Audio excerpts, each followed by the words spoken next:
3 days is pretty much all we got with the most capable model Anthropic has ever shipped.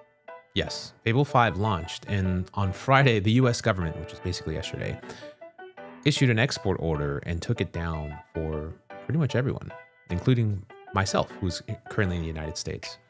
Opus 4.8 is pretty much now the new fallback, and every other model is pretty much fine, which is good news.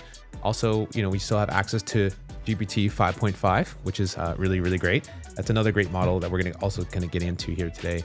And there's a lot of other people right now that feel like they've been handed a superpower and then just kind of watch it get yanked away, and myself included.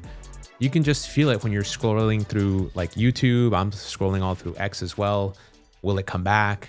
Was it a publicity stunt, and kind of what to do now? And I'm not here to just add on to that pile. So if you're looking for that, please go click elsewhere. This live stream is not for you. This is really for other folks who want to kind of actively build live, make some cool software and do some cool things. For those who just don't know, I'm currently working on this voice app called Pebbles. And so Pebbles is going to be my companion and assistant in helping me develop. I've recently started to build with the latest versions of iOS 27. And so right now what you're actually witnessing is myself using the phone and controlling this cool thing here. So with Pebbles, you can actually you can actually kind of drag him around and do different things. And let me see if I can show you a different camera view, because this one's kind of frozen right now. I basically unplugged it. But as a character, it's actually responding in real time and does this stuff. So what I'll do is probably just plug back in, because I have a little bit of bugs and stuff that we're working through, but this is kind of what we'll be looking at live as well. And,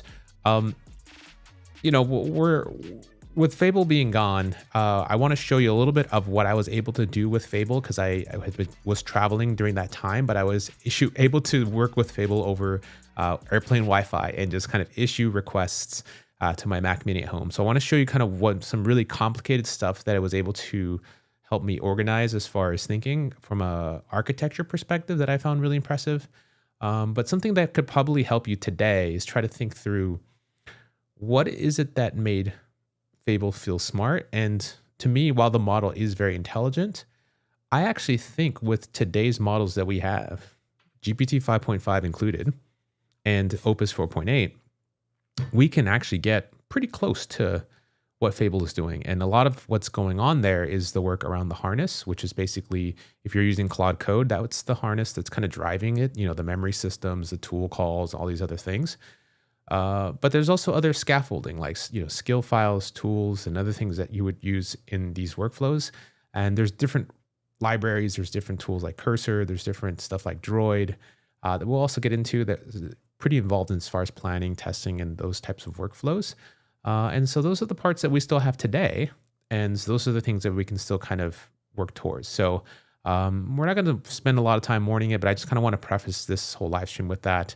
And since this is live, I'm going to try to get to some of your comments and stuff here. So I want to shout outs here to Ja Love in FLA. Local is the way. Yeah, I think that's definitely done. Yes, this is live. I know it kind of looks, it's so well produced that it doesn't feel live, but yeah, this is actually live. So if you're wondering, this is me actually actively manipulating the comments, because I'm trying to figure out like what's the kind of the best layouts here for everything. So yeah, this is live. So feel free to drop your comments. We're currently live. We have about some folks watching on X. We're also watching on YouTube, on Twitch, and all of your favorite platforms. So appreciate you guys kind of doing that. So let's go ahead and take a look here. So what I was able to do with Fable was I basically kind of had it look through my OpenClaw.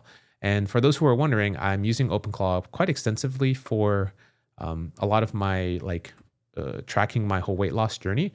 And one of my bigger goals is to try to distill this entire journey of learning down so that I can share these vignettes or these snippets of what's going on in my life, and things that I'm having trouble with in terms of weight loss to get down to 10% body fat is kind of where I'm going. So I just had a DEXA scan, which was awesome.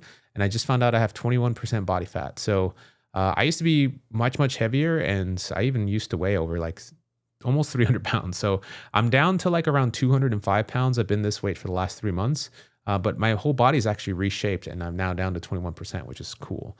I probably had closer to 25% or more, but this is my target for October. And this is kind of where I'm looking at for these different metrics and stuff. And so what was cool was that I had 300 megabytes of like text in these different databases that the Fable model is able to look through. And it found these core work loops in my life that I thought were really interesting. So it basically mapped them out all here. And these are things that I'm planning to sort of turn into whether it's like a widget on my iOS thing, whether it's my real-time voice with Pebbles and that interaction there, a web app. There's these different things that we would do to, I would just try to kind of codify them, because the goal here is also to help my brother, because my brother is currently dealing with obesity as well. He's weighs over 400 pounds and is kind of been up and around that goal. And I've been trying to help him as well, and we've been kind of going back and forth, sharing different things. And along with the big mindset shift, some of the tooling can also be very inspirational, very helpful. So if I can help other people just by kind of doing my own research and sharing these little vignettes that help people, why not share that with the world? So I think that'd be really, really cool. So if people are wondering, I've probably like looked much leaner and stuff now because I've just been eating well. So this is kind of really, really cool. Your live is top notch, right? Thanks, man. I really appreciate that. Finally got to catch you live again. Yeah, I haven't been live for a little while, so it's really, really fun to get live again. I have the studio set up, so I'll be here for a couple weeks. I'll be pretty busy next week with at Cursor Compile, so I might do an IRL stream there as well. Congrats, Ray. Keep it up. It's pretty amazing. Congrats. I'm at your starting point. That's sweet. Yeah. No, it's live is my favorite platform to do things, and I'm really glad that we're here doing this. This is an awesome idea. I kind of love the family health, weight loss. This is a tribal journey, and part of the reason why it's really relatable for me is because obviously the big impacts with our family is that no one teaches you about weight loss, no one teaches you about these things.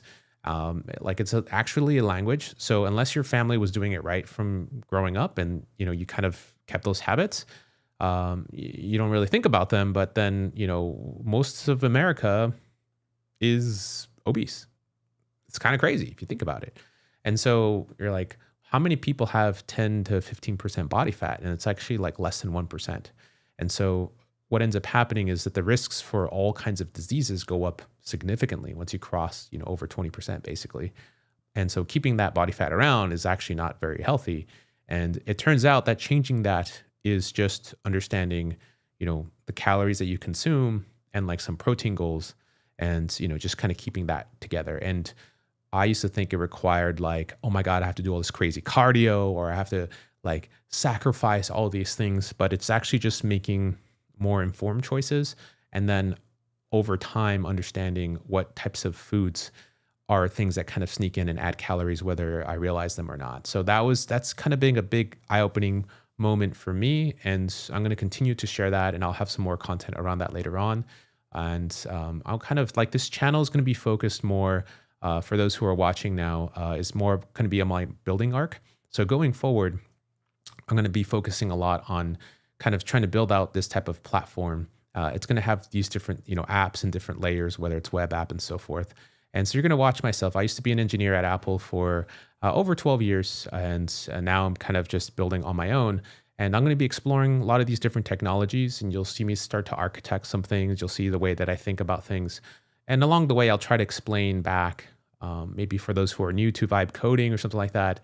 Feel free to ask questions, and I'll try to like answer them as well. I actually have a community if you want to join. It's for free. It's just Start My AI. I actually have that currently pinned right now. So if you just go to the school community type of thing, let's see if I can go here. rfer.me/startmyai. let me spell that correctly. Start my AI. Yeah, so I have severe dyslexia. Well, I had severe dyslexia. I don't. So I'm also trying to remap my whole mind thing. But like, we're working on improving ourselves. So let me just go ahead and paste this here. My keyboard kind of died, so I'm just gonna do this here. Wow. Okay. So I have the latest beta for iOS installed. And let me just kind of paste this here. Let's see. Paste this. Paste. Oh, wow. Okay. So my computer is hanging with the Ecamm Live, and I don't see anything live right now. Everything's just kind of, okay. Okay. I'm totally frozen. And hopefully the screen didn't crash. I think it probably crashed. Okay. Well, I'm just going to keep talking, I don't know if you can actually see the screen, but I can see myself moving and I see this live stuff going on. It's just that everything's hanging. So let me go to x.com and just see if I'm still live. This would be really interesting to see myself live. I'm gonna mute everything else. Yes, we can see. Okay, cool. So what's weird right now is that my entire app is like pinballed and kind of slowed down. Okay, so I can see everything. Perfect. Okay, so I'll just go here.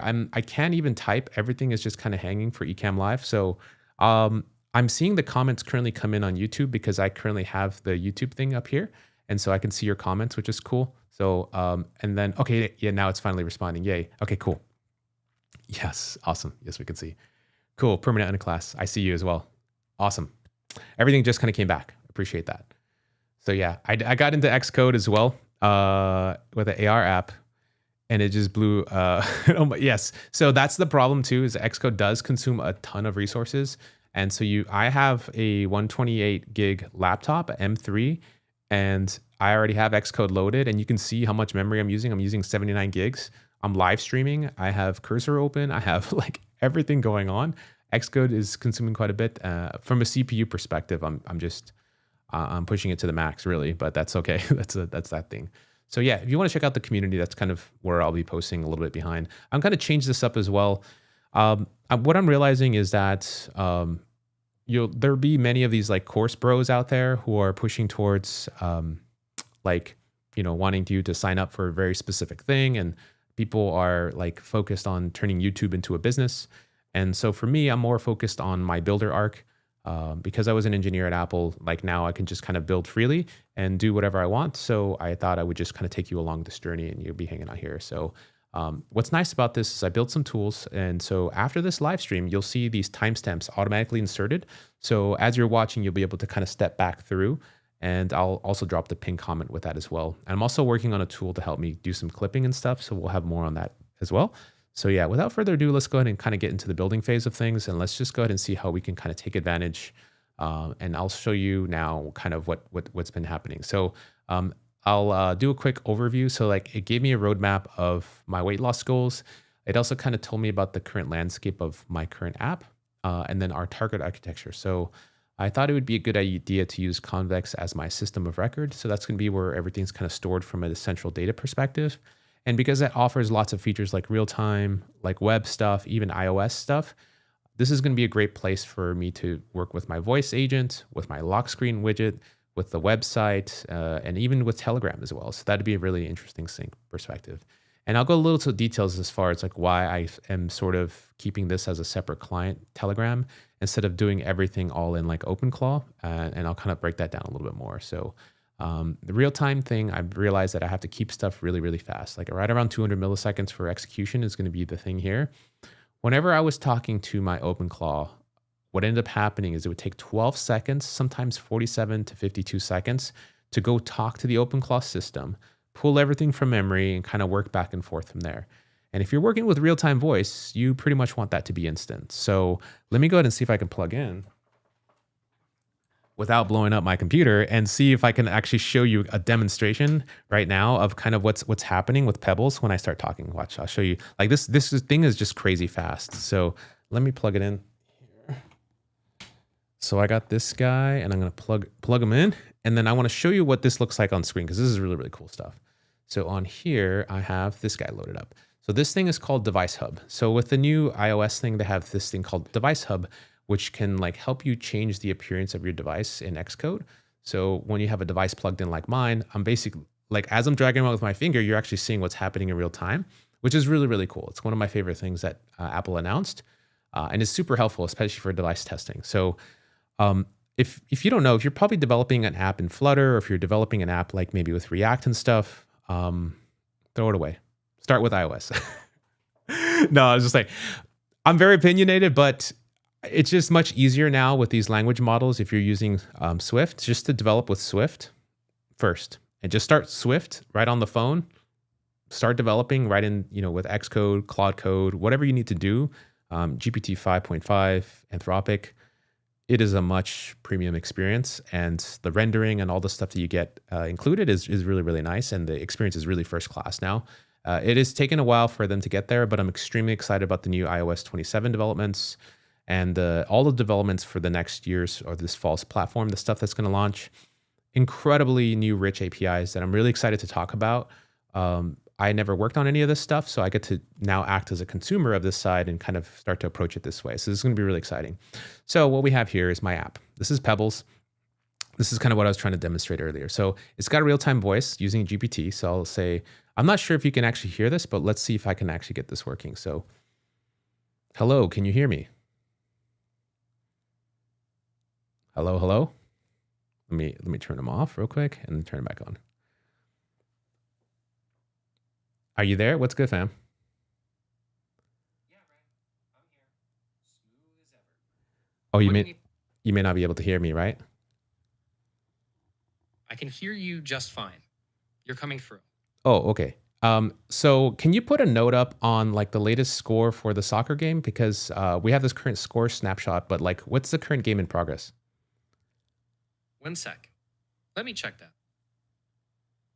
I can't confirm a reliable in-progress score from here. Use a live scores page for the exact current match. It's Pebbles.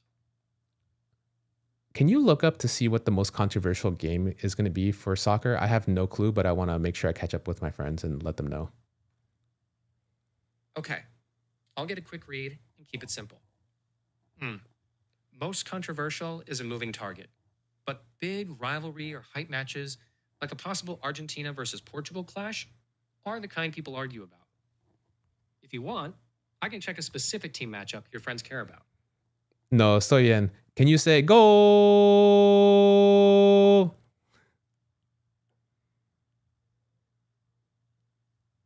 Goal.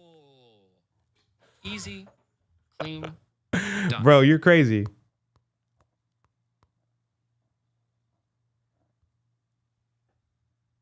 Yeah. A little gravel, a little joy. You're good. That's so cool. So yeah, that's basically my little like Pebbles guy. And I have these little cards that will be collected that I can kind of slide up on screen, you know, where there's like a shopping list or something that I'm working on.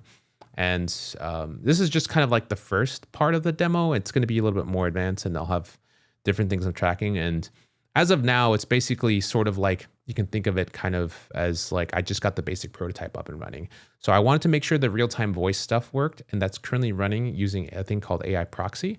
And so I've had Lou Zell on the podcast before. I actually requested this feature a while back. And so he's got this whole thing set up so that I don't have to like expose my key. I find the GPT real-time stuff to be incredible. And not only is it good at real-time stuff, but it's extremely fast at function calling, as you saw there. All of that is doing basically web lookups. So the way that I'm looking stuff up on the web is I'm using Exa AI. So Exa AI provides the ability for you to do some lookup stuff on the web. It's really fast too, under 300 milliseconds usually. So combine that with the real-time stuff, I'm able to get like stuff turned around super duper quick. I can't do that with Siri. Siri is so slow, and it's now activating on my device right now. It's trying to do stuff, but I find it very, very frustrating. And it's actually sometimes the voice stuff is not even that accurate too. So that's amazing. So I want to also give a shout out here. It says, Scott Townsend, thank you so much. Keep up the great work. Got 2 strong days of Fable before the takedown. It helped me save 80% of the size of one of my API document sizes.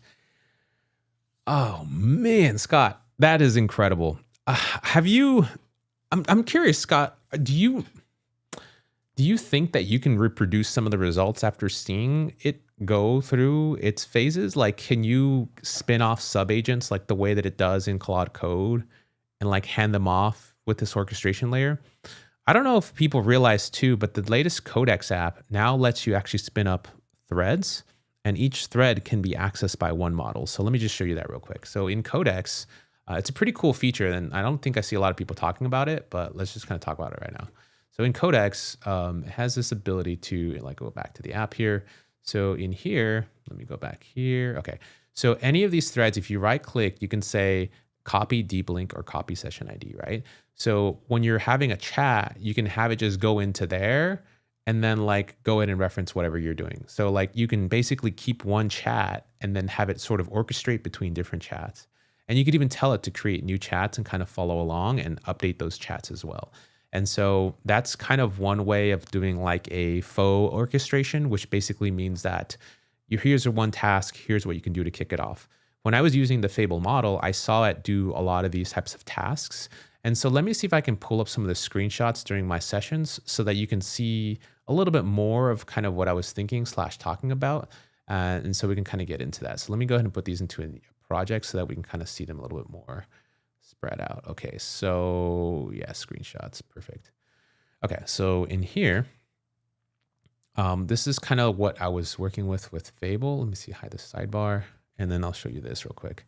I'm having some trouble with my Elgato thing. So in Fable, so when I was using Fable, I was obviously able to set the model and so forth, and I was going to do a whole like live stream about this. So I just told Fable what my goal was and that I'm using OpenClaw and you are the Max agent. So Max is my agent that I was working with there. And I told it that I had to access some tools and some patterns. And then from there, I basically told it like some of the workflows. I want you to read through all the messages and so forth. And then I wanted to see how I can build a better experience via an app that can use GPT real-time voice, chat, pictures, etc. It may not even need to be an app. It could be a series of micro apps that connect to a central data store so that we can explore the new Notion SDK and so forth. And I think some of my workflows with Max agents should actually be mini apps or something. And I'm communicating it over Telegram, and I want this agent to make this weight loss journey seem as seamless as possible. I struggle with keeping a grocery list, shopping, scanning for calories, searching for restaurants, and doing all the things to set up myself for success for this.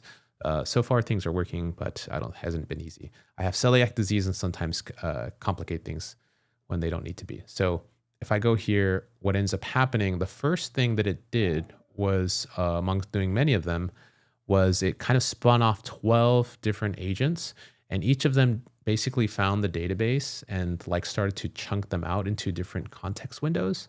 And so I thought that was really, really interesting and insightful because like maybe this is a way that I can describe in my conversations with GPT 5.5 or Anthropic. Anything that has access to spin off multiple agents, you can like basically start it to decompose the task, right?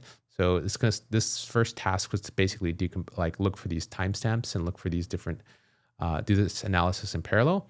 And then amongst many of those, it also read like one of the tasks was to do a workspace data. Another one was to look up the real-time voice stuff. One was to look up Notion, iOS 27 as well, the frameworks. And then here's the rest of like the other stuff that I need to do based off my request. And you can see all of them were split out here, and I could even read the context of what was going on in each of those types of things. And so this is just me giving it permissions and access to these various things. And so once that was going, it pretty much found this like SQLite database with all these different messages, right? And so if there's a way that I can somehow replicate this with, I think Cursor is probably the best way to do this because it has a lot of,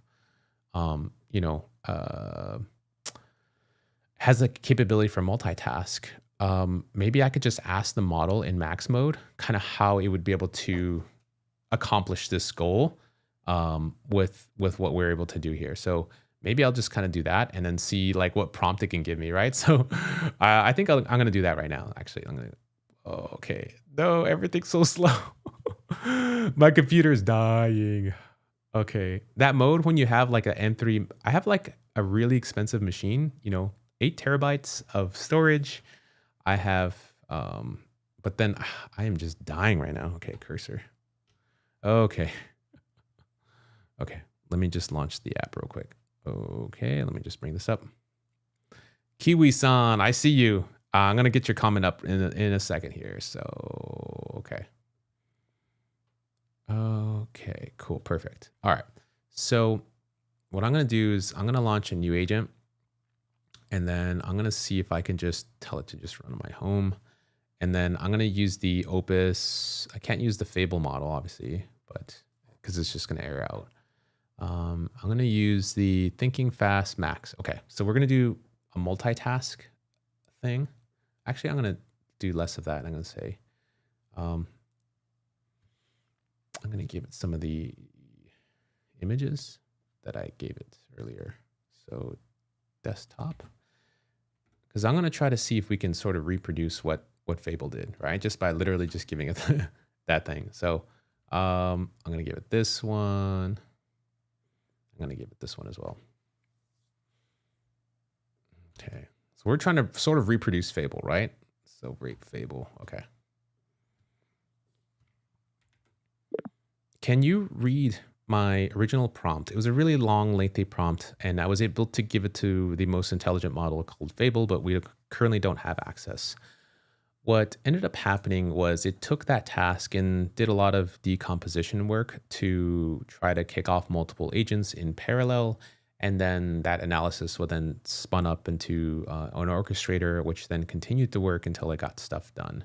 I'm going to give you some screenshots that I kind of want you to review the workflow and then see how we can actually replicate this type of behavior and then eventually turn this into a skill file so that we can continue to use this type of workflow.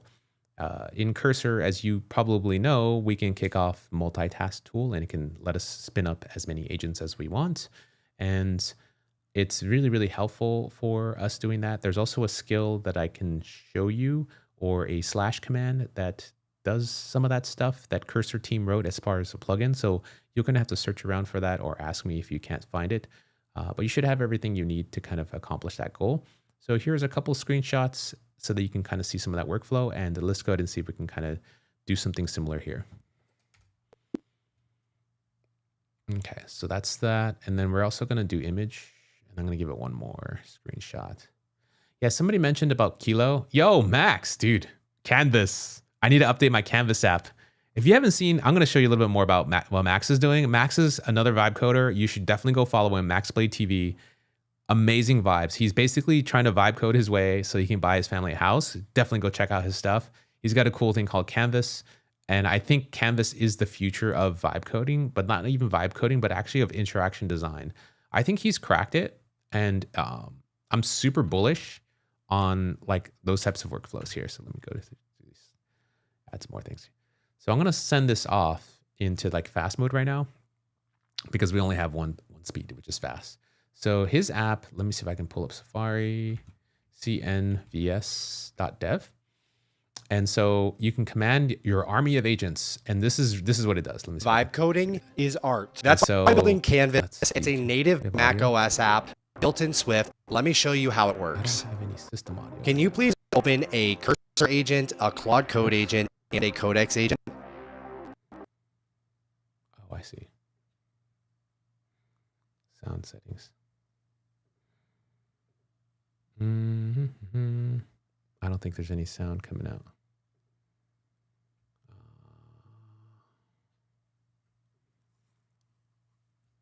Okay.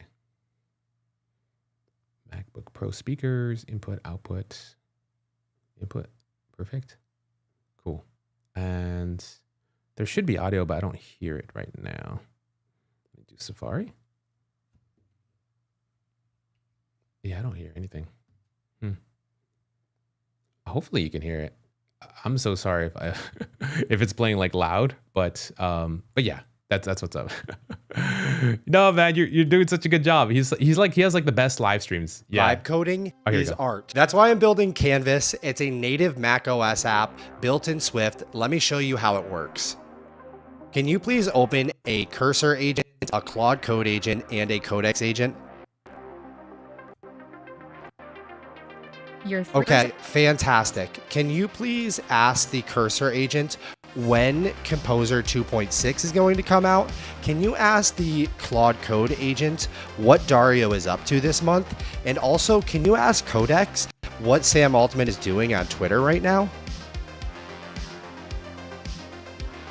Let me check with each agent and see what they say. Sky is done. I've said those questions to each agent. They may tell you if they can't confirm live or unreleased info. Okay, go to sleep. Chase is done. Marshall is done. All right, I think now we should make a landing page about monkeys. Because honestly, monkeys are super cool. Switch Canvas to test app. You're on the test app canvas now. Can you please add to this landing page, instead of just being bananas, maybe have an adorable monkey eating the banana? Can you ask Chase to get that done for us? Got it. I'll nudge Chase with that update request. Okay, and then let's switch back to the CNVS canvas. Switching back to the CNVS canvas now. By the way, And you know what? Let's add the music player to the canvas because it's a little bit boring in here. that's crazy. That's A crazy. music player is on the canvas now to liven things up. So like my guy is literally not even typing. He's just using real-time voice and this canvas is sliding around. And to me, this is the interface of the future. Like watching Max build this thing was insane because he built it in Swift for Mac OS and it's super fast, very performant. This is why I'm telling you, throw away the other stuff, just build natively on a machine, right? And the experience is pretty damn freaking amazing. The way he's able to slide around and the canvas kind of moves around, it makes me think the fact that we're even clicking files and then Apple was demonstrating Siri by holding a button or typing into Siri, like, dude, that is akin to the floppy disk era of user interfaces. Like the only people who like use Siri that way are like my parents, right? So we have real-time voice, like it's here. Why not use it, right? Why not have it throw stuff and do these things in? And the voice stuff is really, really good. As you can see, when we're playing around with Pebbles, it's like, this is just like us getting into this. And I'm surprised no one has realized that this is how you're supposed to actually use a computer. Like this is the dream. Like I think for the longest time, people have dreamed about interfaces where you just drive them through voice. And I think this is kind of where like Max is really scratching the surface on this, which is why I'm super bullish about Canvas, like what he's doing, CNVS. So definitely check out cnvs.dev. I think you can get it right now for, let's see if you could get Canvas. It's $129. It's just a one-time payment. There's only 31 slots left before it goes to $169. So you get basically all the agents, all the themes, the 1.0 updates for pretty much ever. And you can use your own API keys. That's really cool. So that's why you're just doing a one-time payment. And there's no monthly sub, which is awesome. So definitely highly suggest. He's the indie developer, right? He's trying to get his family onto a good start. I think he's sold the first couple like 10 slots or something like that. So he's got a referral code. I don't have a referral code. This is literally me just helping out another content creator, and like it's not even helping out. He's got a great product, and he's building it live on his thing. So MaxTV. So true about Siri. Yeah, no, dude. You're crushing it, and it's really cool. So yeah, Max is awesome. MaxBlade. I think are you on X as well? It's x.com/MaxBladeTV, or is it _ MaxBlade? Okay, let me just go to X and then let me search up his here. MaxBlade. Okay, cool. MaxBlaze. Oh, not on Mac. Yeah. Oh, okay. So I found the bug in Ecamm Live. If I because I'm using the beta OS, if I copy and paste, it just crushes me. But yeah, so this is Max, and he's just getting started with his whole thing on his YouTube channel. Definitely go support his YouTube channel. Right now I'm having copy paste issues, but I think I can copy and paste into the regular YouTube. So yeah, you'll see I'll put his YouTube channel in the link, and I'll put his X handle here as well. So if you're on YouTube, you should be able to see the links I just dropped. I just dropped the wrong ones. Yeah, okay, cool. Okay. Yeah, that's the stuff there. Really cool journey. He has 2,900, like almost 3K subs. This guy deserves way more. You know, his live streams are popping every day. Yeah, so definitely check it out. So this is really cool stuff. Yeah. So that's what's up. But yeah, like I think he's building a Windows app too, by the way, as you saw. I think yesterday he was working on the Windows app. So that's what's up. Congrats, man. That's sick. Yeah, no, Max is killing it. And like, I like finding other good content streamers and content creators who are doing really cool stuff and giving them the support. So voice is cool, but I have a noisy house. Bro, I'm gonna see you whispering to your Mac and be like, hey, baby, make sure you open that canvas. Make sure you slide in. And your wife is gonna be like, who are you talking about sliding into? I'm like, bruh. So yeah, that's what's up. Okay. So yeah, that's this guy. So let's see what happened with Cursor. So it read through our stuff. We're basically trying to recreate Fable, right? So I found a key piece, and there's an Orchestrate plugin from Cursor team in your plugin cache, the most certainly one that you've mentioned. Read through it. So this is a heavyweight cloud SDK version. Your screenshots show a local parallel subagent pattern. And so now let me read the prompt templates. So it did that for us.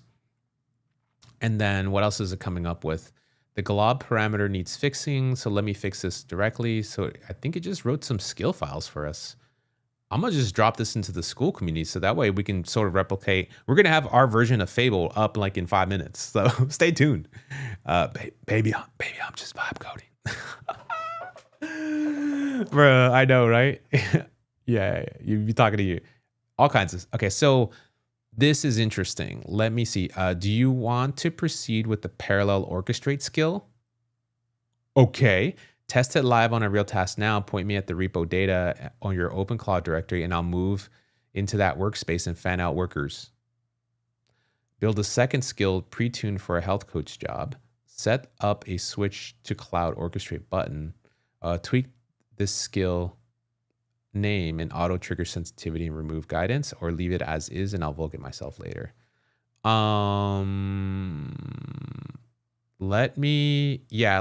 Okay. Let's test it out. Let's test it out on a real task. The OpenClaw directory is on my remote machine, and you can get there. By doing SSH honu, and it should be visible at user tilde.openclaw. Let's go ahead and continue. So basically what I'm going to have Cursor do is SSH into my machine where the OpenClaw stuff is, and I'm going to see if I can basically do the same fan out method that it was doing with what Fable did. And so with Cursor, they let you do parallel agents, but I should have done / multitask. And I think, but we'll see. This is now doing its to-dos. I don't think it's doing it in parallel. It's just doing it in one task, but maybe that's kind of what I should have done. I'll let it do its thing. Connected to the host. Okay, now it's kind of running the stuff in parallel. Okay, this is cool. I'll map out the structure of the conversations. I think it's going to do the same thing. So this is going to be what's really interesting. So can we, with our current infrastructure with Opus 4.8, kind of get to maybe even where Fable Low is, right? Like Fable Low or Fable Medium. And a big part of what Fable did for me was basically the way it was able to launch out multiple agents in parallel and do analysis on things. And I think that the way that they've done their harness engineering inside of Claude Code to keep all that stuff in memory and continue for longer horizon tasks are kind of what makes the model really, really good. The second part of it is the exit criteria. So whenever a task is complete, what's considered complete for what you're doing? So when you tell it to make a game, a lot of stuff, even like open source models, will exit out saying, okay, I rendered a character, I did this, but it doesn't do any testing to make sure that character can move in that space, or it doesn't like think through additional details to make sure that the sprites are there, or other types of things that you'd have to do. So the differences between like a Fable model and maybe an existing model that's open source, or maybe the older models, are that you may need to add additional instructions or intent behind it. So that could be like our second pass in terms of what we're doing. And so we're trying to sort of create some of the basic scaffolding here that we need to sort of bootstrap. You know, I'm making a skill file, so I want to be able to throw this in Codex, Cursor, Droid, wherever I'm doing, and have it do a similar technique to what Claude Code was doing in their harness. So that's kind of the investigation that we're taking a look at right now. So did you see I have not seen that tweet yet. What's going on? Mahalo for hosting this. Michael, what's going on, man? Yo, AI engineer is about to go popping. I'm sure it was brilliant. Yes. So I think people are asking kind of like what's been happening with the Anthropic stuff. And basically, they basically put the ban on everything, even including the US. You know, there's a lot of controversy and drama that I really don't want to get into because I feel like it's kind of useless, to be honest. Like anything that I say, is it going to make your life better? No. Does it actually change the situation? You know, I'm not a person in power, so no. I think the only thing that I can do as a builder, instead of like wasting the next 3 hours on YouTube watching content and watching everyone's opinions, is like take those 3 hours and put them into Opus or GPT 5.5 and just build software, right? Like get closer to my goals as a human, and the other stuff is just kind of noise. So that's kind of where I'm vibing right now, and I feel like the better return on my investment is going to be in that vibe. The other return on investment is literally vibing with friends. So like they may be here or be showing up, so I'll be kind of heading on out. I'm going to go to some dinner tonight, and so not really worrying too much about models, just kind of living life. And then when I'm in Hawaii, I'm going to be like paddling and doing stuff. So that's the life right now that I think we should be kind of striving towards. Is just kind of more humanity, less nonsense. So yeah, true sir. What's up? I was thinking about it last night and love that you're helping people find solutions. We got to do the same, man. We got to do the same. Yeah, Opus 4.8 is the same. Okay, so yes, I read your original prompts. Okay, so it did read the prompts. It read everything. Let's see what's going on here.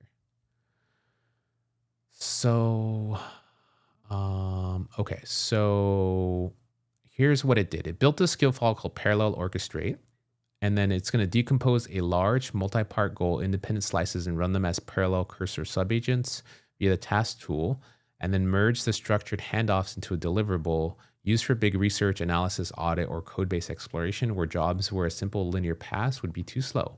So like analyze all my messages and find patterns, research stacks A, B, and C, and build a roadmap, audit this whole repo. The orchestrator plans, synthesizes, and isolates workers, do parallel heavy lifting, and also when the user asks to fan out, parallelize, spin up multiple agents, or orchestrate subagents. So that's basically the skill file that we're building right now, and I'll be able to post this on the free school community that I have. It's currently pinned in the comments, so rfer.me/startmyai. Yeah, man. Zero Racer. Dude, these streams are so fire. Yeah, man. This is what we got to do. We got to build software, hang out with each other, and vibe. So I noticed my friends, everyone is saying that they don't get the messages from YouTube right now, like when I go live. So I'm testing something out in the school community. So if you sign up for the free school thing, I just sent a message out in Start My AI for the live stream. And I'm not sure if people got the email for it. So you may or may not get an email. Probably just going to vibe code up like a text message thing so people can opt into text messages. That way they'll get the like, hey, I'm going live now. And then like you'll get that there. So I'll probably hook it up to like Telegram and like iMessage or something like that. So I'm going to figure that out in a bit. But yeah, that's going to be the thing. So this is free to join in. I'm going to change some of the copy here. I've just kind of had this come to Jesus moment, and I'll kind of explain that a little bit later. So I want to make sure I finish this parallel agent thing before I head on out. So we have parallel orchestrate with local subagents, which is going to be crazy fire. Let's see. Can we make the font bigger? No. Okay. When to skip smaller linear tasks, core principles. So here's the loop. So what's crazy is that we created a loop. So everyone's talking about loop engineering. We just created one right now, whether we realize it or not. So with this skill file, you'll basically have a loop that's built in to kick off multiple subagents for that first like prompt that you would usually probably give to Fable or something like that. And so we're just going to sort of keep exploring this whole task decomposition thing. And I think it's gonna be really, really cool. So the loop here is that it's gonna track it with to-do right. So this is something that's internal to Cursor. And we can adopt this to GPT and other ones. You would probably just ask the agent to adopt it for that thing. But this is our first draft, right? Step 0, discover first. Serial in the main session. Do not fan out blind. Spend a few cheap tool calls in the main session to learn the shape of the problem. List the directory, read the schema. So like, this is really cool. This is really comprehensive that it was able to do that. Decompose into independent slices. So this is perfect. So step 1, it's going to do like the data chunks, work streams, and decide these things. And then step 2 is going to fan out in parallel. And then step 3 is going to collect and synthesize. And then step 4 is going to have second wave. So this is a continuous motion. If handoffs or exposed gaps or dependencies or follow-up spawn are these different things. And so, damn, this is pretty fire. Cursor pretty much nailed it just off of looking up a couple screenshots of Fable, and then using the Opus 4.8 Max model to really kind of understand the task here. So Opus 4.8 is really, really smart, and especially in max thinking mode, it is extremely intelligent. It may use a lot of tokens, but I feel like the value that I get from those token usage is definitely a great return on the investment there. So Synthesize all handoffs into a single artifact. User asks for a roadmap, report, summary, a plan, and cite which worker produced which finding when it helps. Mind parallel writes. Okay, so here's the sub-agent types and it knows what to do. So worker can ask follow-up questions. So under specified prompts, drift silently, write each as if you get one shot.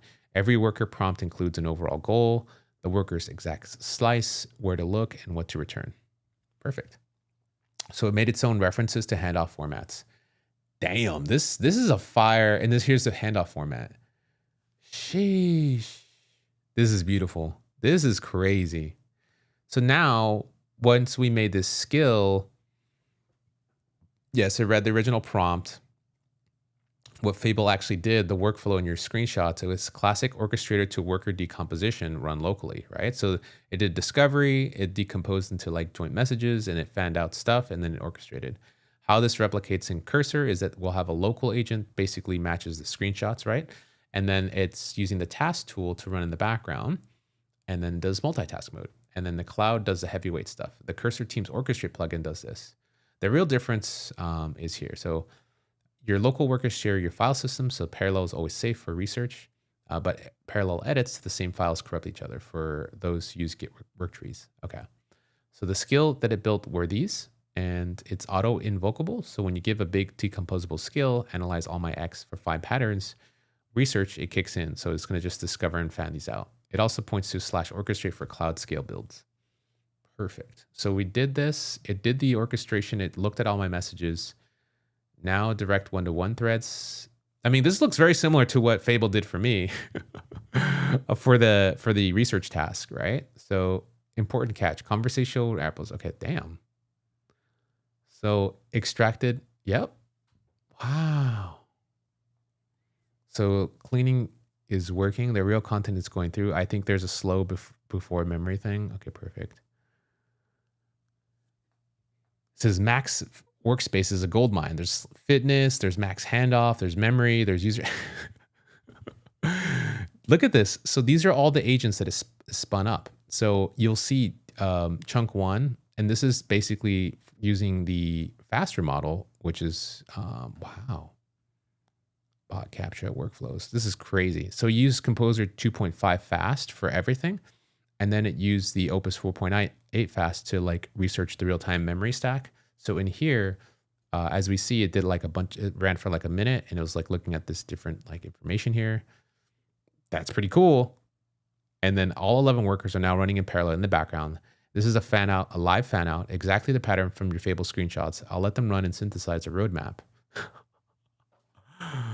And so this is all it did. So it used 1 to 6 workers to explore, 7 to analyze and read only, like the persona stuff. It used worker number 8 for the real-time stuff. Notion, iOS 27 foundation model, researched the packaging stack for how I would do the web app with Convex. So that's a lot of workers, and it definitely, I mean, that's what it needed. That's what Fable was doing for my whole thing. And this is pretty much, these are the workers returning all the different work here. So here's the analysis for each of these message chunks, plus the thinking that happens between them. Damn. And then it created a roadmap file. Let's go. This is crazy. OpenClaw analysis roadmap. So here's what the data shows. Here's the frustrations. Here's the core architecture decisions. Okay, wow, this is crazy. I mean, I feel like I got Fable 5 right now. Yo, this is crazy. Okay, let's go back. Oh, okay. Skill validated, improved. I folded the biggest lesson back in, which is a new point stage data. So read only explore workers are local offline. So any remote messy data is pulled clean and pre-chunked first. So what's next? Do phase 0, stop the bleed on Honu, reconcile canonical targets, fix file drift, turn on proactive heartbeats. Okay, no. Push roadmap to the workspace, spin up a new project, run another orchestrated pass. Nothing more. I just wanted to validate the skill and get the roadmap. Okay. I think that's pretty much that there. Yeah. Cool. Yeah. Nothing more. Oh, hold on. Nothing more needed. Just wanted to validate Update the skill and get the roadmap. I want to be able to share the skill with my community. So how can I share that? Can you zip it up so I can upload it to my website to share? Okay, perfect. So yeah, basically I want to get the skill file so that way you can start sharing this as well. Insert cool title / engineering marketing 101. What does this mean? Yeah. Could you do the same multi-agent setup with 5.5? It feels smarter than 4.8. Yes, we can do the same there as well. Yeah. I think what I'm going to do is just I'm going to take this and then just literally put it into Opus, not Opus, GPT 5.5 and let it kind of cook on its thing. So here we are. We put it onto the desktop, parallel orchestrate skill. Cool. Reload cursor, it auto triggers on large decomposable tasks. So,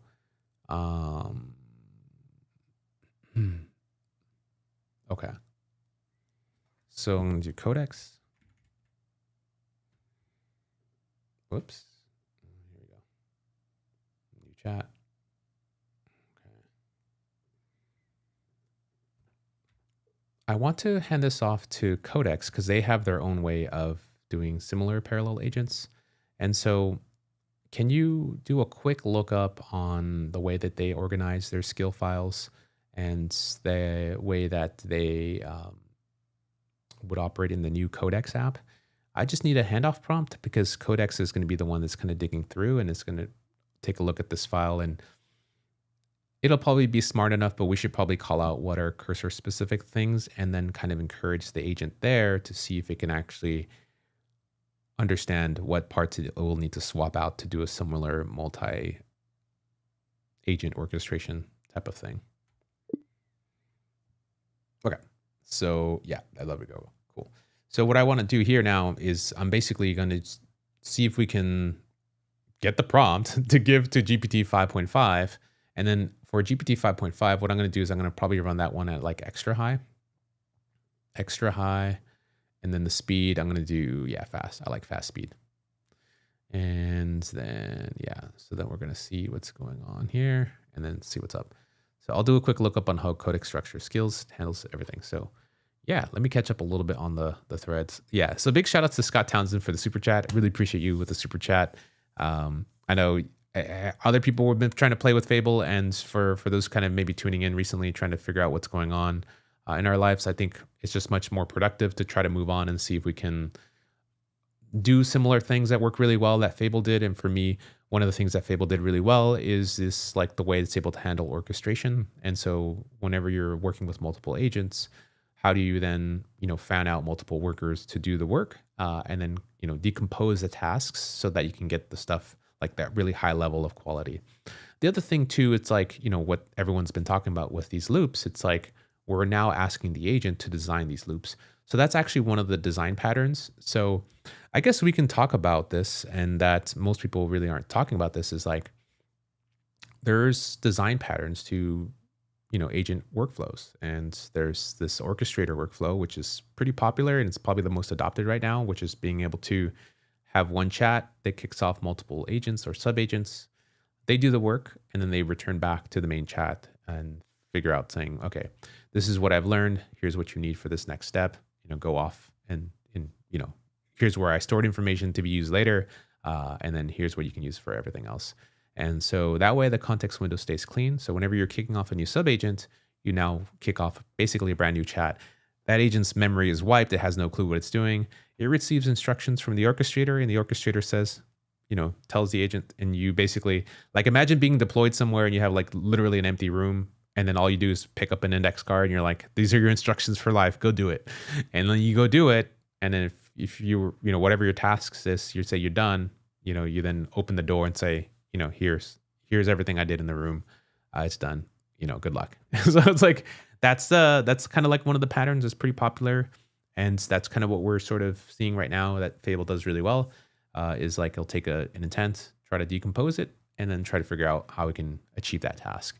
And so a lot of times what makes a model feel smart is that it's able to understand the task and then keep going and going and going until it's fully complete. So some of the really cool demos I saw were because it actually kind of went all the way, like to the very end, like to the very, very end, and just didn't stop. So I'm hoping that we have some artifacts here that we can start playing around with to get closer to that state. You know what I mean? So that's what's up. Okay, so here's what I found.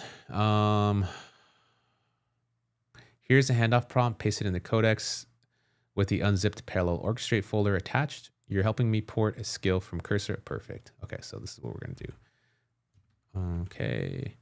I've given you a cursor agent skill called parallel orchestrate. Here's the folder.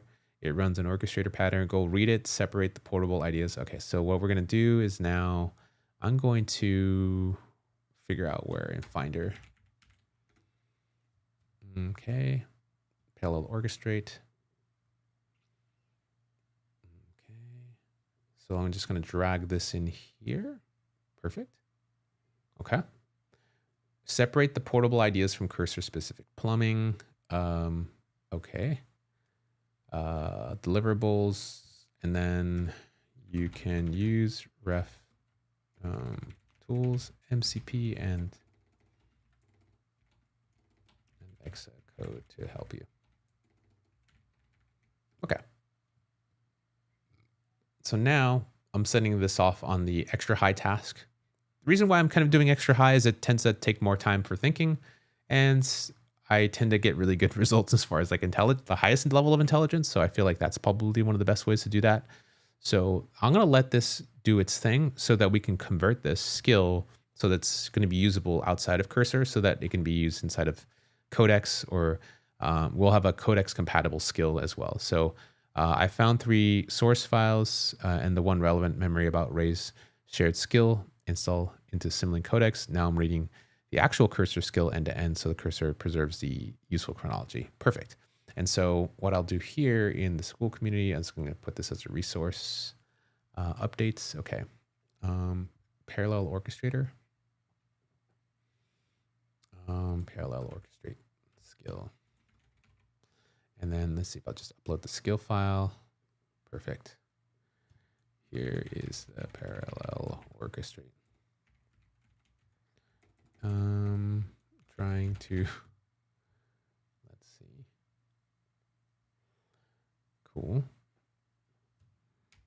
I'm posting it into my school community, and can you just give me a brief write-up so that when people are checking out the post, they'll see a nice title and a description of what this tool does.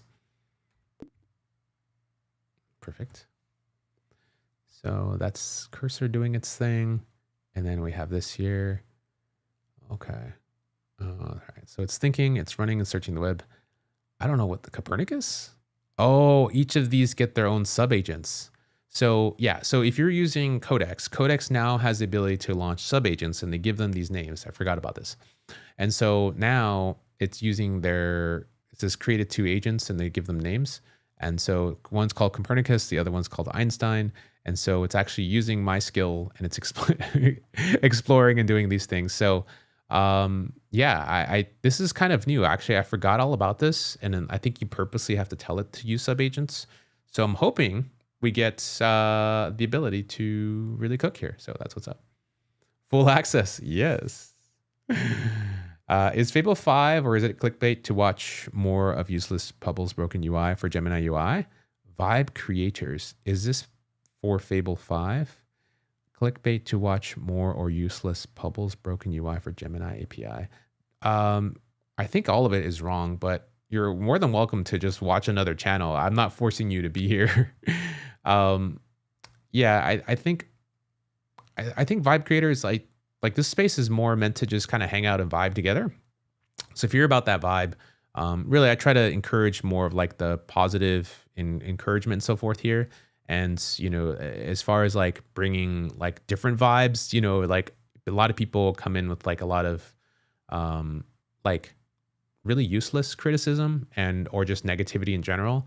And so if you catch yourself doing that, just make sure you think through before you kind of write the comments into the comments section. So if you find yourself maybe naturally putting people down, just be aware of the content you're consuming, because that starts to inform your thinking.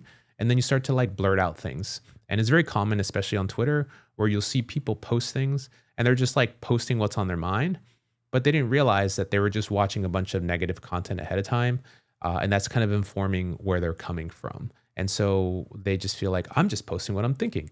And they don't really think through, or maybe they did think through and filter it, but their tone is much more like non-constructive, and it's actually more like, I treat them like weeds, right? So like stuff that just comes out that should be picked out, right? So what I find useful, and especially for this community and especially for the people that we're building here, is more of like intent. So the intent here is really to kind of build software and go on my building arc, right? So I'm going to be building software as an engineer and going to be experimenting and playing around with these tools. So you'll see a lot of stuff that's broken, a lot of stuff that doesn't work and does work.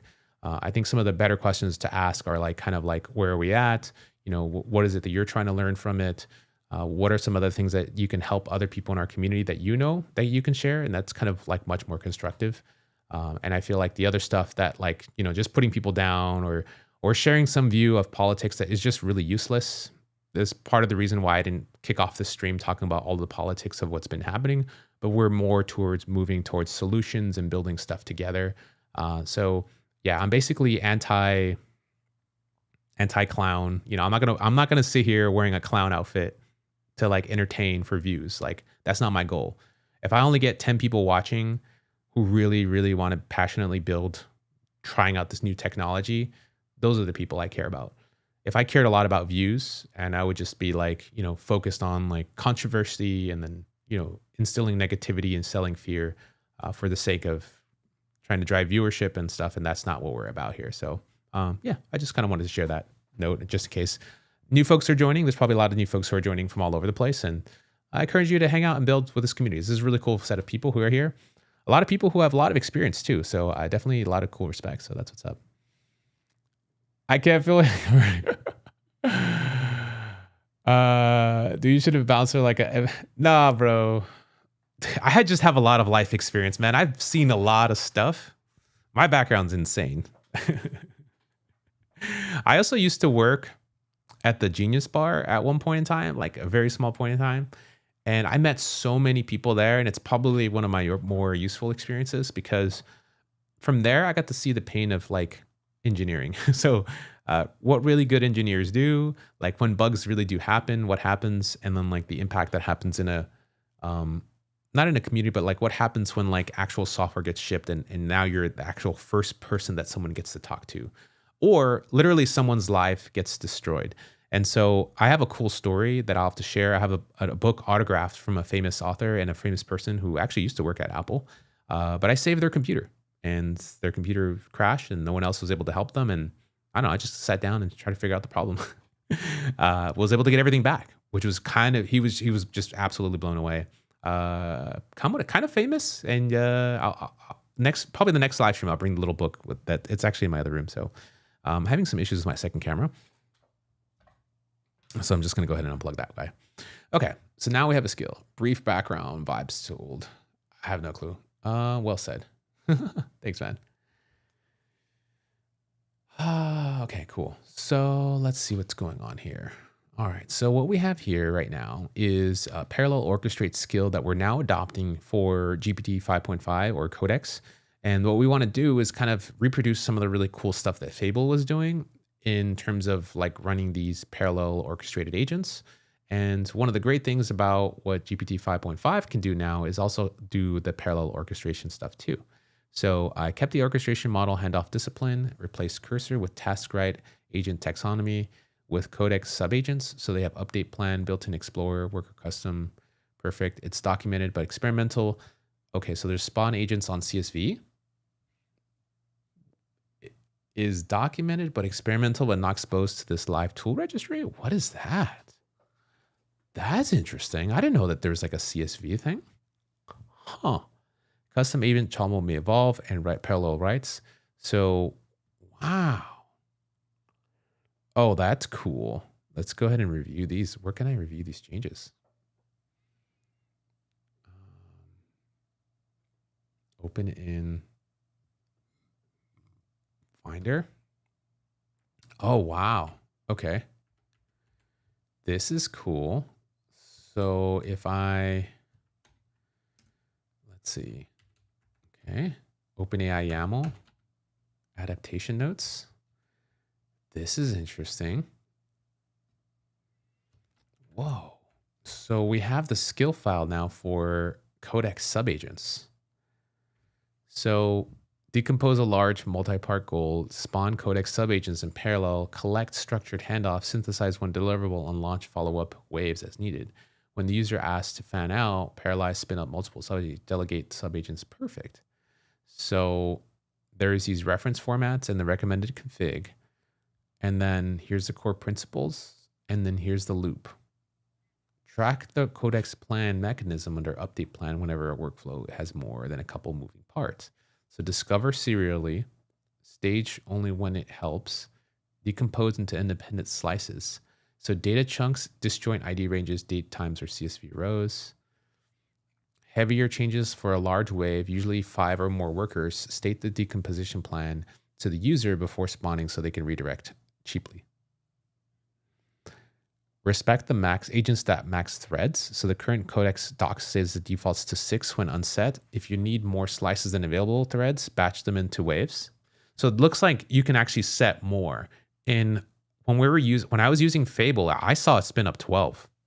It never really asked me whether I wanted more than 12 or anything like that, but I just found out you can change this probably in the config.toml. We could probably change the setting so that's like more than 6. That's so crazy. Wow. So you can really just do like next level burn here. Whoa. Okay. This is really cool. And then we're going to collect the handoffs and then do second waves. Deliver one synthesized artifact. This is fire. So useful ending. Return only the structure handoff from references handoff.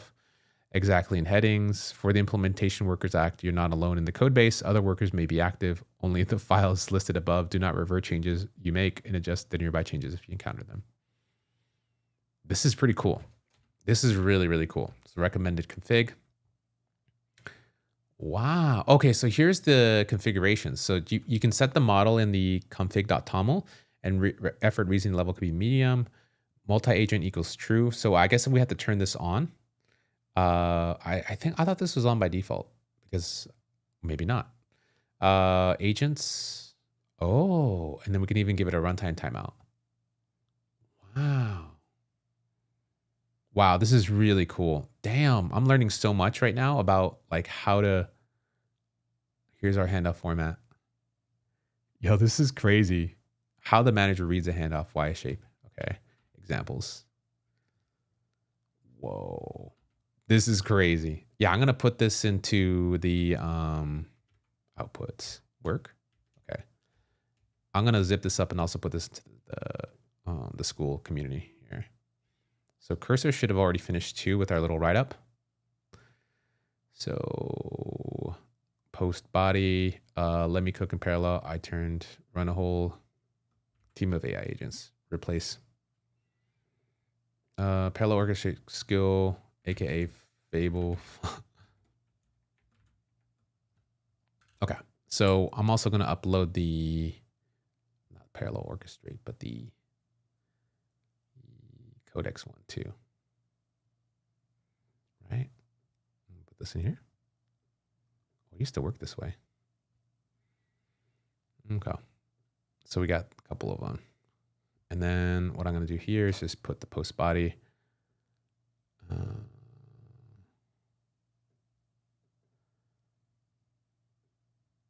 Okay.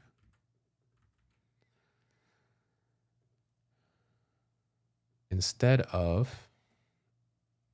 one agent is okay, cool.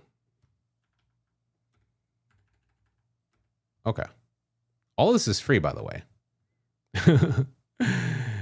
Okay. Parallel orchestrate skill. Parallel orchestrate school. So I'm experimenting with using school as a community to dump all my files and stuff. I find this could probably be a lot helpful. So this one's for cursor and then the other one's for Codex. I should probably name it cursor Codex. Yeah. Okay, cool. So post. Got it. So you'll see this here in my little updates. Perfect.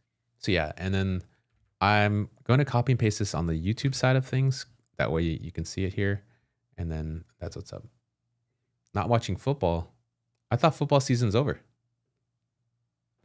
No, I'm acting like an ignorant American who doesn't watch soccer. Yes. So yeah, if you want to go check out the Start My AI, you can go ahead and do so down there. As a vibe, I think leaders of anything, our ability to speak also has balance with the ability to listen. Are you like an AI chatbot, bro? I feel like you got to stop using GPT to write your comments, bro. A lot of my perspectives are positive, but relatively grounded in the real world. When someone says they don't get into politics, I dig it. However, I view the consequences of that. I don't know what that means. Sucker. Yeah. I worked frontline at Best Buy, same kind of thing, except Windows. I worked at Windows too. I used to work at Geek Squad a long time ago, and it was wild. I was a pro. Actually, I was a big PC guy. For those who don't know, I was a huge PC guy. I loved repairing Windows computers, and so I understood how like rootkits worked and the kernel and like digging stuff out. Some really nasty viruses. So I worked a lot with those folks and worked with a lot of core teams there to work on some of the antivirus stuff. Not like antivirus, but like the whole techniques for removing viruses and going through. And there was like internal tooling that was developed for those types of tasks because like those viruses went insane. But yeah, I used to memorize like everything. Like I knew all the hotkeys to go everywhere and like navigate around the Windows OS and like remove stuff that would just kind of start to show up. And I was actually an anti-Mac user because like it didn't have good graphics cards or playing games, you know. I was like, no, Macs are weak.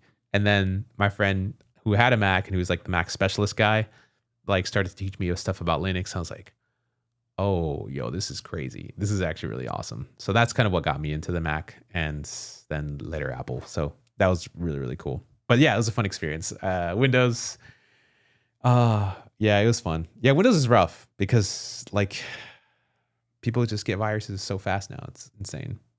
And people are just doing innocent things. I think they probably just tell like older people now, just say, you don't need a PC unless you're doing some PC specific thing. Just get a Mac. You're not going to get a virus. I'm thinking of moving to Cursor once my plan on Codex runs out. I'll use it to build the internal management systems mainly. I think the advantage of Cursor is you get that multiple models. Obviously, like with the $200 a month, they have like a lot of infrastructure and things. But yeah, definitely try it out. I mean, they're all really cool. When you're working 16-hour days for 3 years on LLMs, your NL of thinking changes and adapts to LLMs. Kind of. My writing hasn't though. My writing is actually, I purposely sit down and I don't use an LLM to think. And it's really important to step away from the LLMs to think for yourself too. So there's a lot of noise that you have in your head in terms of how you think things work. But I'm finding that I'm much more expressive if I don't use an LLM to try to organize my thinking. And so what I do in the mornings is I'll sit down and just literally start writing. And then in the afternoons or evenings, I also try to do some writing as well. What's also helpful is I actually, when I do my workouts in the morning, I don't listen to any music at all. So I just try to absorb what's happening in the environment. And most people you see in the gym they're all wearing headphones, and I don't wear headphones. And I spend that time really focused on breathing and like really when I'm pushing, am I pushing every single muscle? And there's so much focus and concentration that happens, right? And then when I'm resting, I'm just kind of thinking there. So that I really value that thinking time because that thinking time helps me build my own models, right? So we had a really great chat with Auni, one of the Auni Hunan, who's one of the co-creators of MLX. He graduated from Stanford with a PhD, studied at Andrew NG was his advisor, and he's one of the original people like working on deep speech. And there's many other folks. I think Dario Amade is on one of his papers too. Legend. He, worked at Apple for a while, is now working at Anthropic. And one of the biggest takeaways I got from that talk, and I was hosting the fireside chat, is that he says, somebody said, do you still need to learn coding in this new era and especially with AIs and LLMs? And he says, you should learn to build your own models. And he's talking about the models in your head of how code works. So whenever you're writing code, a lot of times when you're trying to solve a problem, then you start to experiment and you push it out there and you learn something, you then start to build the model for how things work, where things can break. And so you build that over time when you're making software. So you can approach it from a couple different ways. One is you take existing software and you start using it. And then you start to look at the code and see what is that software doing and where is it breaking down? Like, why am I always crashing all the time? So then you learn from that experience, right? You also learn by doing. So like if you actually have an LLM generate the code and you don't have the experience you want, if you start to like think through like, how is this really happening? What am I doing here? Like, can you have an LLM walk you through to teach you how to use a debugger and walk you through like a trace of an idea or something like that? That could be super helpful. But then it starts to teach you over time, like the patterns that you're starting to see over and over again that work well. So I think there's a lot of value to think for yourself, build some of those models in your head, and then you're then using the AI to kind of help express certain things. And that's kind of the way that I'm approaching this. And I'm also approaching it like this way in my channel, where the LLMs, while I will delegate various tasks and things, I'm really trying to do co-working with them. So yeah, that's kind of the goal here. So that's what's up. But it's a really great question, though. It's a really great experience. Have you noticed any movement towards token efficiency instead of token maxing? I think we're already reaching that point right now. There's a lot of discussion, especially with Uber, where their employees are burning through tokens and they're kind of limiting them. Part of the orchestration stuff here that I was trying to make as well, part of the reasons why I like to do a lot of planning is so that I can understand where I'm going to start pouring the LLMs into certain types of problems. And so that I could also understand as a like architect of engineering, where should I be spending more effort to think through things? And where can I spend more effort to delegate the mundane tasks that I know an LLM can handle now, right? So that's kind of where I'm scoping things. And while I can use LLMs for everything, it does, like if you do have some experience, especially with engineering, to think through these problems and kind of lay them out, it definitely speeds up your work a lot faster. And if you're not there yet, work to get there by reading, books and learning more about architecture or asking senior people on your team. So like that combination is really good. So if you're a manager and working somewhere, or if you're maybe a CTO in a company, I would advise you to pair up like senior engineers with like junior ones so that they can learn together. And then try to like have a senior person teach a junior like some of the engineering concepts, and then have them play around with the AI, and then like have the senior engineer kind of critique the output, and then like try to get the junior engineer to think through the problem and say, was that the actual problem, and what you prompted, was that the problem you're fixing? Walk me through why you think this could be true or not, like what can happen. And as a senior engineer, you kind of know, but like you're kind of trying to step them up to think through things. And then probably after a month of doing that, or even like 3 months, you'll probably see like the junior engineer just excel so much faster just from being in that environment. But just getting that feedback is super helpful, because the LLMs will just kind of mirror back what they ask versus kind of getting that intuitive knowledge with the hands-on. So yeah, that's kind of what that is. So yeah, I mean, like I'll show you a little bit of the architecture of what I'm kind of working on, and kind of this is kind of why it's really important to like token maxing is one thing, and this is kind of why I wanted to spend more time in the architecture phase. And literally one prompt, that big prompt that I showed with you in Fable, was able to produce this entire architecture, right? So this is the data architecture for the entire series of apps and micro apps and web apps and different experiences that I'm doing. That's basically all combined into like one, giant place in the middle. So what I wanted to prevent was the ability to just rewrite code over and over again.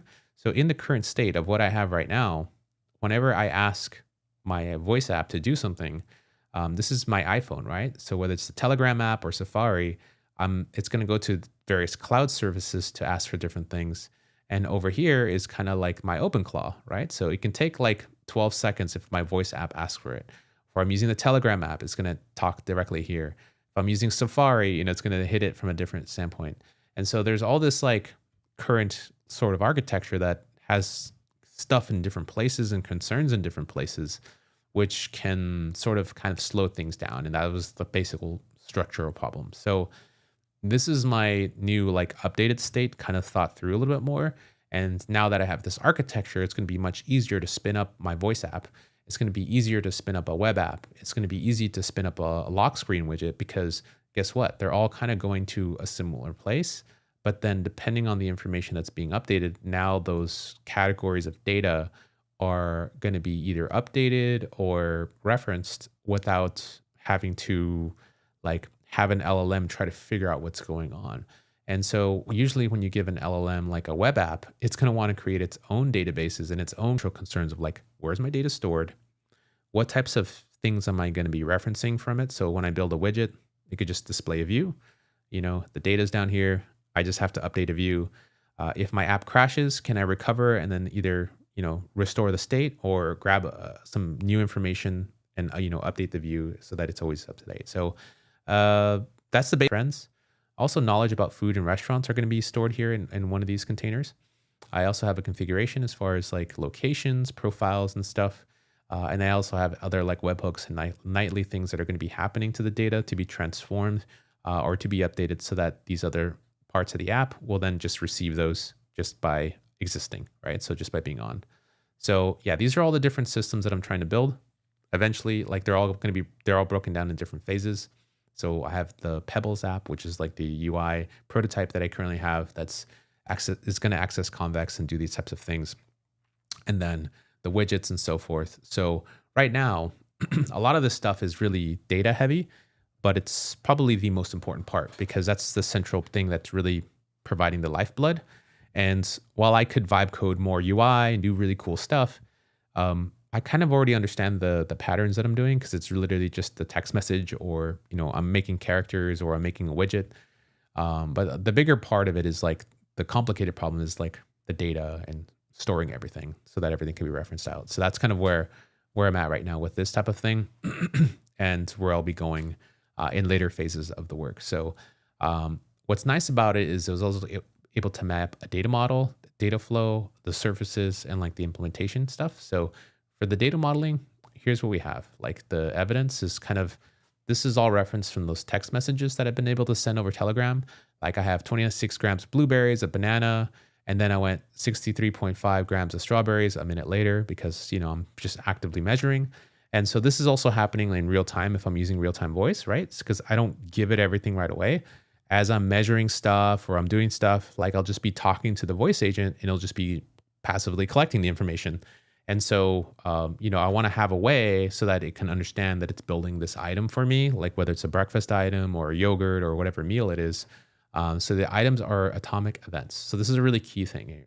Meals are derived via grouping. So that's a time window and label clustering. So never write a time container and the user must manage it. So when I say like I only finished 75% of my breakfast and I ate about 15% of my entire meal, or I only ate like 70% of it, now there's like this new food adjusted thing. So events with multiple like semantics targeting can now like understand what that is. And so previously, when I'm texting OpenClaw or sending stuff into Telegram, this whole round trip and all the architecture that needs to happen has to happen over like several markdown files. And this pattern is actually really slow, and it uses a lot of tokens to try to get the results that I want, right? So the advantage of trying to map these things out, especially in code, and to make them a lot faster is one, there's more efficiency just in using my app. Two, it won't cost a lot of tokens. Three, it opens up the ability for like real-time voice. So real-time voice can almost feel like it's natural, like it's talking to a human because it doesn't have a lot of context. It just already kind of knows what's going on. And then the third part of it is like this like longer term memory, especially for achieving an outcome or a goal that it can kind of have fresh and available. And so what's great about that is like good architected apps can now then spawn off from this, right? So with this architecture, I can build a really lightweight like Vision Pro app. I can build a phone app that has a camera and it takes stuff. I can build like widgets. I can build something really complicated like a big web app that pulls in data from all these sources. And then it will write stuff back. And then other apps, whatever stuff that they're seeing, will only see like small things. So like if I make a widget that says, this is how many calories and this is how much protein's left for the day, I'll see that. And if I ask something in real time, all that stuff will be updated. It's part of the reason why I've also chose Convex as a central store of data, because their real-time stuff is just unreal. It's unreal. It's really fast, but it allows a lot of flexibility because everything's type safe, works really well with AI.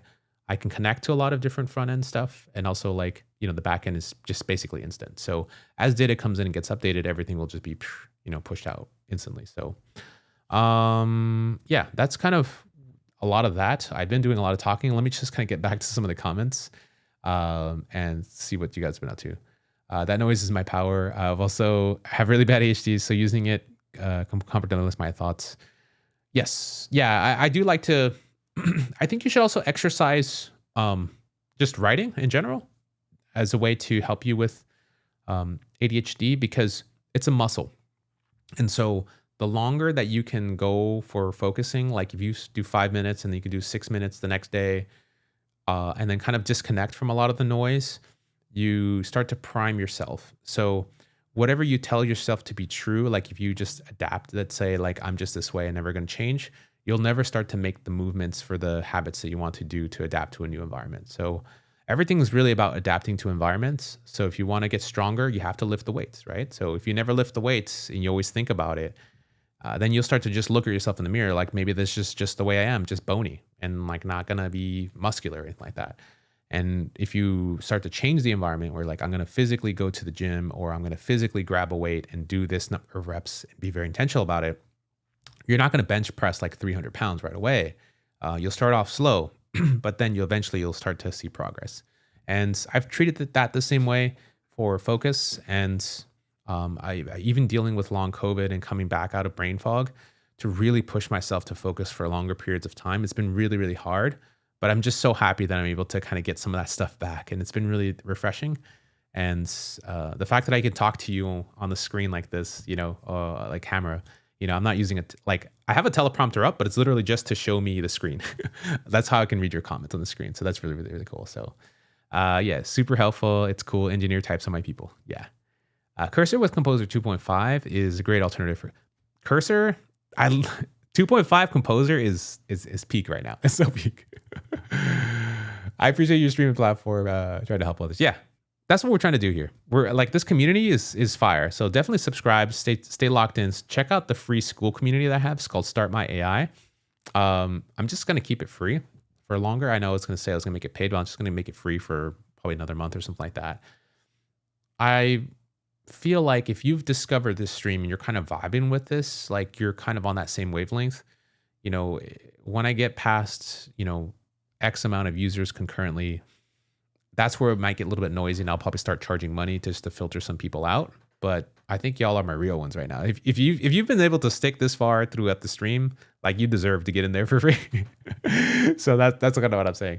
I'm surprised GPT Anthropic doesn't auto orchestrate. I think they do, but I think you have to be more intentional, and it does burn a lot of tokens, right? So if you do orchestration work, it will burn more tokens. So by default, if they have that on, it may burn more people's tokens and they may not realize it, so they'll complain. So being more intentional is kind of how that works, but I'm always hungry for more. I like to approach these things as an engineer, obviously, so I'm going to try to get the most out of it. So don't learn how to code, learn how to build systems. I think they're both hand in hand, right? So when you're learning logic, when you're learning to do thinking and reasoning, you naturally want to learn how to code because you want to learn how to build systems, because systems are expressed in code sometimes and things are very logical. I mean, math is code, right? Language, like nutrition is code, right? Like everything. They have all these different things. So I agree with this much, but still learn to code. Yeah, exactly. The flow that I'm working on for this architecture is not something that it's currently private. So, maybe we'll just have to meet up in person, right? If you run through Kimi, it can look better. FYI, I'm a visual person. Kimi is pretty cool for design. Composer 2.5 is really cool too. If you haven't had a chance to check that out, it's really fun. What do I think about the Fable situation? The Fable situation, we're cooked. I was just playing. Obviously, there's a lot that's going on politically, and like I don't really want to go too deep on that, to be honest. I think if you want to think critically for yourself, you always want to ask yourself maybe one question. It's like, who gains to benefit with this type of thinking? So like whenever I've gone to like an HOA board meeting or something, somebody says like, we should, tear down the fences and do this, or we should like start billing everyone for this. It's like, well, you signed up for this community and this is how it's always worked. So what do you benefit then from thinking this way, right? So if it's like, okay, they're going to benefit the most by changing this policy, then like I wonder why they're trying to recruit all of their friends to do that, right? Or like those are it's like really basic principles, right, of thinking, but just like who stands to benefit from this type of thinking? If you propose something like this, who's the winner of this? Whenever a topic comes out saying, spend all your money on tokens because this is the future engineer, like who benefits from that type of thinking, right?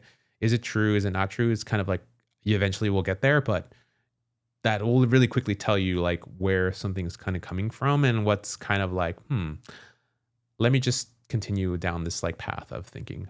So that's the way I look at it from there. You mean to learn to actually code or just learn to do things the right way?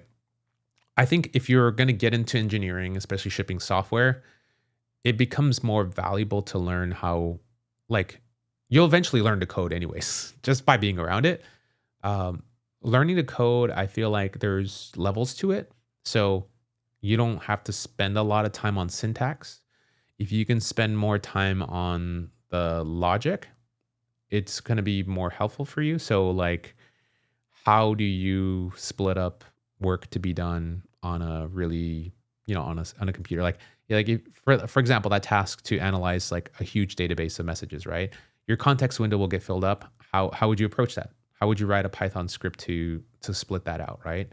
And you're like, okay, maybe I'll do this thing called chunking, right? Instead of like, watching, an hour of the Netflix documentary, I just chunk it up into like 10-minute slices and then send each part of the transcript to an LLM and see if I can find what I'm looking for, right?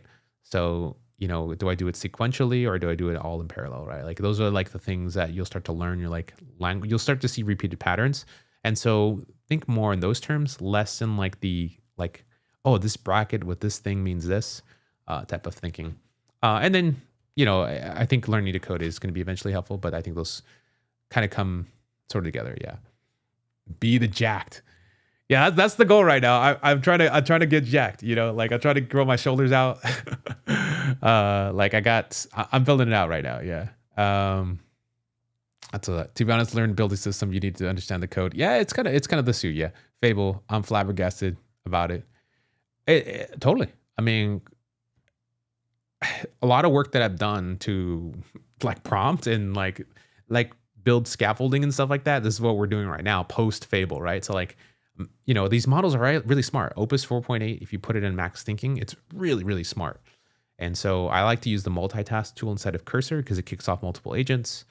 Opus GPT 5.5 X high thinking too, like that does amazing work, but you burn a lot of tokens, right? So depending on the work that you're doing, sending multiple agents can be very powerful, and it's really, really cool to see it think through and make sure that it finishes up those last steps. So yeah. Is Claude the best in coding? If you ever use 4.8 thinking on max mode and launch multiple agents, it's pretty damn amazing. It's pretty amazing, especially for writing Swift. If I'm using like a lot of React stuff, GPT 5.5 is really good. Just high, medium, low. There's a lot of training data on it. If you're doing like more obscure things like architecture stuff, I really like Opus 4.8 Max, especially with research. But back and forth. Yes. Yeah. I would have thought orchestration saved tokens, big token model for, it depends, right? So on the orchestrator, skill that I just shared in the school community, you'll have to tweak those settings, right? Because they're not always all clear. There's another one from Droid. It's called Missions. And if you haven't seen that, it's really cool. So Factory AI has now released the web version, or sorry, there's like a desktop app, and you can now do missions on the desktop app because it was all done on the command line. And so in mission control, let me see if I can load it up. So now you can actually do the orchestration without having to write all those skill files, the plugins and all that stuff. And what's cool about it is it can even do the testing for you and all that, everything, it's all built in, which is really cool. With Factory, they basically charge per token basis.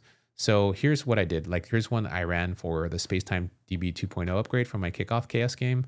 I also had it build the AI for me, so it would literally play the AI. So if you don't know, I have a game called Yeebal, Y-E-E-B-A-L. We can play a game. So you can start a match now. And then I upgraded to the new 2.0 infrastructure. I'm going to put my name. Let's see, Ray. Player Ray. And hit enter and hit start match. So if I hit start the match, let's see here. So now there's like these AI players that take over. They've already scored. I got to fix some bugs. But like they're now taking over the game and stuff like that. And so all I did, this is like using missions. So missions totally built out that feature. And what's cool about like Yeebal is like this is a game that I built 12 days before Christmas, before any of this orchestrator stuff. And so that was done, you know, right when the new model came out from Anthropic and GPT 5.5. And so you can join either team. So it built this whole game from scratch, written in Rust for the back end, Next.js front end. I never wrote a line of code of Rust in my life. I was super scared. I think I used Cursor to build most of it. And so I built it for under $200 using basically a Cursor Ultra plan, right? And that was just to prove that I could even do it in 12 days. You know, I have a whole live stream and I have a playlist dedicated to that. So we were able to build that app. And then I wanted to upgrade it to the 2.0 stuff. So then I used Factory, the new missions thing, and I did this in the command line. And so as you can see here, they basically launched their own orchestrator. And you can set the worker and the validator as well. So you can set like the different models. So your token costs are going to be different depending on like the model that you select. So you'll have multipliers on these things. Also, you can set the thinking levels. So for orchestrator, so this was done a while back. As you can see, it was 106 days ago. So I would probably set this at like the latest Opus 4.8 and max thinking for the orchestrator. So it has that like nice thinking window. For the worker, I'd probably set GPT 5.5 in high. And then for the validator, I'd probably also set GPT 5.5 high. You could even set like Opus 4.8 if you're doing a lot of front-end work as well. So you can do Opus for the worker, which is going to be the one that's writing the code. And then you can set maybe for the validator GPT 5.5. So depending on your flavor and the app that you're working on is really cool. So what it did is it decomposed the whole task from the prompt, right? This is like my prompt was pretty simple, actually. Let me see if I can go back to the very beginning of this chat. It says, I want to make, here we go. This is exactly my prompt. And this is what's cool about missions, right? So missions is pretty awesome from Factory AI Droid. And it says, I want to make my characters all be AI NPCs. And right now they just have the AI label, but they don't actually move or do anything. So when one player joins to play a game, they're just maneuvering themselves in the game. They're not able to do anything. I sort of laid out a plan earlier, but I never got around to implementing it. That was a cursor planning section area. I actually want to see if it can help me investigate and implement this plan for me because there's a lot of moving pieces here from Spacetime DB stuff to the front end. And that's the way the characters even pass the ball back and forth. That was all. That was my prompt to the missions from Factory Droid, right? So from there, it did some thinking and it tried to figure out what it was doing using the Opus model, right? It kicked off some sub-agents to take a look and it came back. What's nice is I had 0 skills installed, right? I don't have any extra stuff. This is all built into Factory AI with the missions thing. And then from there, you know, it then started to give itself like some goals and commands and stuff. And it says, cool, here's all the stuff that we're going to do. And it kind of presented a plan to me. Like we're going to have milestone 1, which is going to do the server AI stuff. Milestone 2 would be here. And it even asks some questions. It's like, does this, you know, whatever stuff that I want to do. So this will do similar to what Opus does with like plan mode.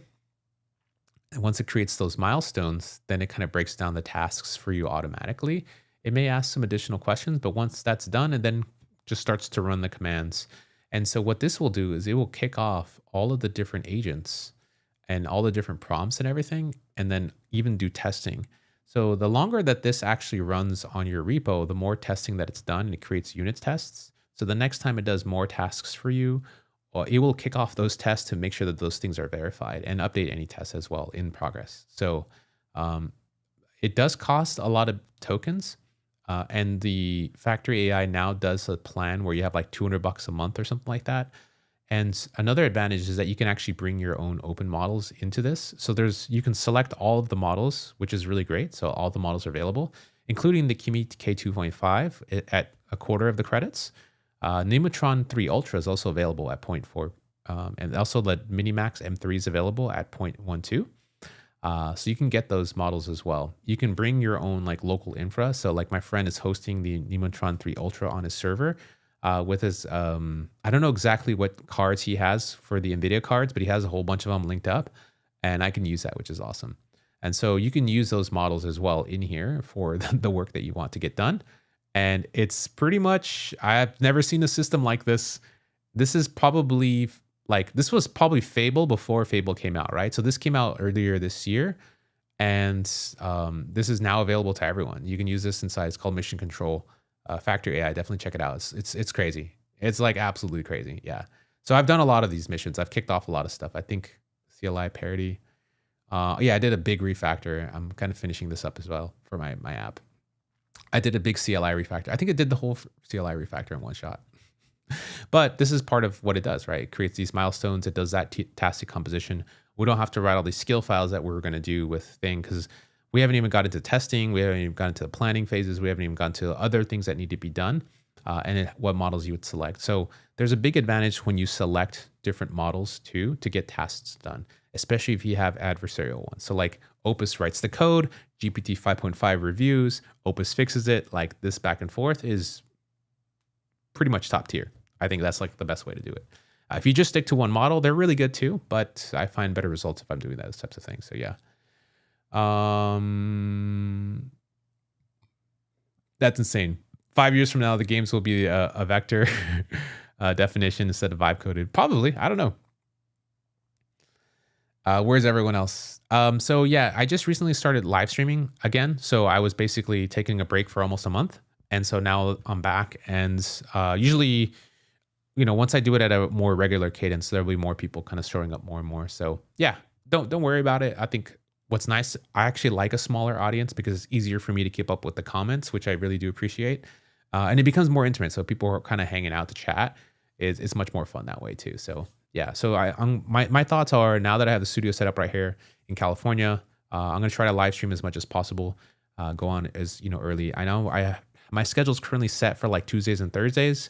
So I'll try to stick to those, but I'm going to try to show up every day as much as possible because I think there's a lot of value to just show up and start building and doing more of these things because I really appreciate everyone who's joined up. Is community good for you? I was super mid for a couple of months back.